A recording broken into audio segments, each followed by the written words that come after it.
ভাই আজকে খুব গুরুত্বপূর্ণ একটা বিষয় নিয়ে কথা বলবো। এটা হলো আমাদের চারপাশে বা প্রতিদিন নিউজে বা প্রতিদিন ইলেকট্রনিক মিডিয়াতে, চ্যানেলে, ইউটিউবে, ফেসবুকে, পেপার পত্রিকা আসতেছে যে প্রচুর পরিমাণে মানুষকে হত্যা করতেছে।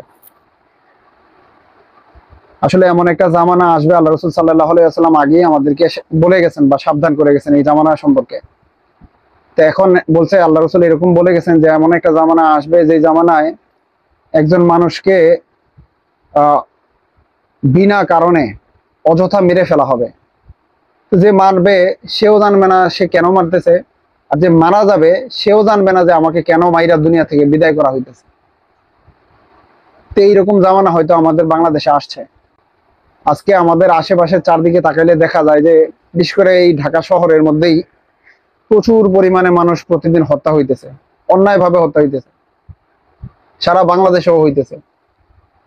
দেখা যায় যে স্বামী তার স্ত্রীকে মাইরা ফেলতেছে, সন্তান তার বাবা মারে মাইরা ফেলতেছে, বা বাবা মা তার সন্তানকে মাইরা ফেলতেছে, বা বন্ধুরা তার বন্ধুদের মাইরা ফেলতেছে, বা কোনো কারণ কোনো অন্যায় করে নাই, অন্যায়কারী ভাইবা মানুষজন গিয়ে রাস্তার মধ্যে তার উপরে অত্যাচার করে বা অন্যায় ভাবে তাকে মানে মাইরা ফেলতেছে। তো এইরকম ভাবে বিভিন্ন কারণে আজকে মানুষকে মাইরা ফেলতেছে। মানুষের হত্যা কইরা প্যাকেট কইরা খাটের নিচে রেখে দিতেছে, ভেন্টিলেটর উপর রেখে দিতেছে, পানির মধ্যে টুকরা টুকরা 8 টুকরা 9 টুকরা করে পানির মধ্যে ফালাই দিতেছে।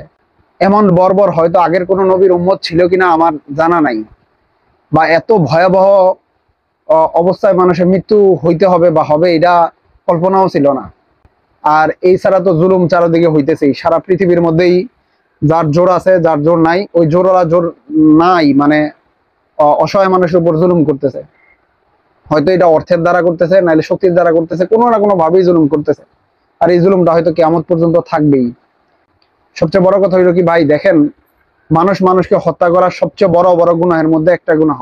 তা আমরা যারা মুসলমান, আল্লাহ তাআলার হুকুম আর রাসূল আকরাম সাল্লাল্লাহু আলাইহি ওয়াসাল্লামের সুন্নাত নিয়ে দুনিয়া থেকে বিদায় হইতে চাই, বা আখিরাতে চিরস্থায়ী জান্নাত চাই, বা আমাদের আমলনামায় যাতে এত বড় গুনাহ না থাকে, তাই এর কারণে আমরা অবশ্যই রাস্তাঘাটে যদি কেউ কাউরে মারে তারে ওইখান থেকে ছুটাবো, কিন্তু নিজেরা অন্যায় হাতে তুলে নিব না। কেউ কাউরে হত্যা করব না, আর কেউ কাউরে হত্যা করতে দেখলে এখান থেকে তাকে বিরত রাখবো। আল্লাহ তাআলা আমাদেরকে বুঝার, মানার, আমল করার তৌফিক দান করুন।